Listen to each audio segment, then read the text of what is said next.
RJD के साथ में गए, यानी कि जंगल राज में जब से गए हैं तब से बिहार की स्थिति पूरी तरह बिगड़ गई है। बिहार में अपराधियों का शासन हो गया है। मुख्यमंत्री जी अपराधियों के सामने घुटना टेक दिए हैं। मनोज झा जी मुखौटा है, मनोज झा सिर्फ साउंड बॉक्स की तरफ बज रहे हैं, उसके अंदर उनका कैसेट आरजेडी का बज रहा है, जो षड्यंत्र कर रहे हैं कि समाज को तोड़ना है, राजपूत ब्राह्मण को लड़ाना है।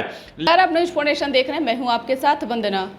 बिहार के मुख्यमंत्री नीतीश कुमार को इस बार एनडीए से अलग होना भारी पड़ा। बता दें कि धीरे धीरे एक एक करके कई नेता जदयू के अलग हुए।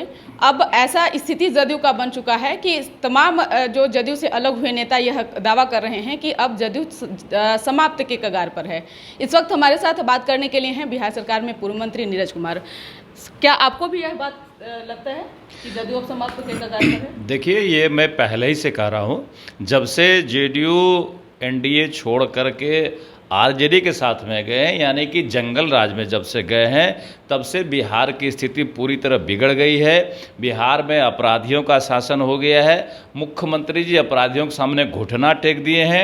यहाँ बालू माफिया का राज चल रहा है, यहाँ शराब माफिया का चल रहा है, यहाँ अपराधी खुलेआम तांडव करते हैं। दलित महिलाओं को आपने सुना कि 3 दिन पहले किस तरह निवस्त करके पीटा गया, फिर उनके शरीर पर पेशाब कर दिया गया। तो ऐसी स्थिति में कोई नेता ऐसे दल में नहीं रह सकता है जिनका जमीर जिंदा है। जिस नेता का जमीर जिंदा है, कोई उस महागठबंधन में नहीं रह सकता है जो बिहार का विकास चाहता है, जो बिहार का भला चाहता है। इसलिए एक एक करके सभी नेता जेडीयू से दूर होते जा रहे हैं। अब देखिए, जेडीयू सरकार में है लेकिन भीड़ कहाँ लग रहा है? हम विपक्ष में हैं, भारतीय जनता पार्टी विपक्ष में है, लेकिन भारतीय जनता पार्टी के कार्यालय में डेली सैकड़ों हजारों कार्यकर्ता आते हैं, दूसरे दल से ज्वाइन करते हैं, और वहीं जेडीयू के पार्टी से डे बाय डे लोग निकल रहे हैं। बड़े बड़े लोग, बड़े बड़े जो स्टॉलवार्ड हुआ करते थे जेडीयू के, वो छोड़ के गए हैं। अब जेडीयू पूरी तरह समाप्ति के कगार पर है। एक भी नेता उसमें नहीं बचेगा। जिनको लोकसभा की चिंता है, जिनको विधानसभा की चिंता है, एक भी कोई नहीं बचने वाले, सभी छोड़ के चले जाएंगे। कहा भी अभी जा रहा है कि जिस तरह से तुतु में ललन सिंह और अशोक चौधरी में हुआ है, कहीं ना कहीं किसी एक का पत्ता भी इसमें कटने वाला। आखिर क्या, कौन लगता है कि कौन ज्यादा ताकतवर है? देखिए, जो ये आपसी लड़ाई चल रही है, ये स्वार्थ की लड़ाई है, और मुझे लगता है कि इस स्वार्थ की लड़ाई में दोनों वहां से भागेंगे। कोई आरजेडी में जाएंगे, कोई बीजेपी में जाएंगे, कोई कहीं जाएंगे, लेकिन रुकेंगे कोई नहीं। जेडीयू पूरी तरह समाप्ति के कगार पर है। एक यह भी सवाल है कि जिस तरह से राजद के राज्यसभा सांसद हैं मनोज झा, जिन्होंने ठाकुरों को लेकर के जो टिप्पणी की, आपने भी काफ़ी नाराज़गी जाहिर किया, पुतला दहन भी आपने किया।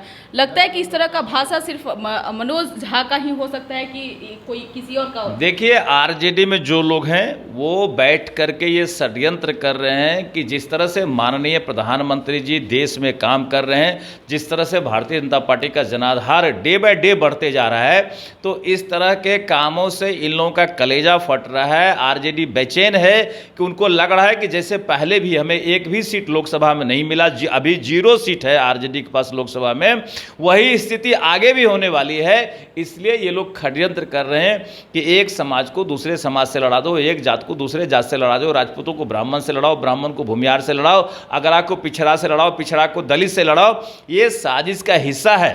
मनोज झा जी मुखौटा है, मनोज झा सिर्फ साउंड बॉक्स की तरफ बज रहे हैं, उसके अंदर उनका कैसेट आरजेडी का बज रहा है, जो षड्यंत्र कर रहे हैं कि समाज को तोड़ना है, राजपूत ब्राह्मण को लड़ाना है। लेकिन राजपूत ब्राह्मण सजग जाति है, कभी भी आपस में नहीं लड़ेगी, और इनका पूरा पूरा समर्थन भारतीय जनता पार्टी के साथ में है। वो आगे भी रहेगा। कान खोल के सुन ले। आप याद करिए बयान, लालू जी बोले थे कि भूरा बाल साफ करो, क्या हुआ? भूरा बाल साफ नहीं हुआ, लेकिन आरजेडी का सफाया जरूर हो गया था।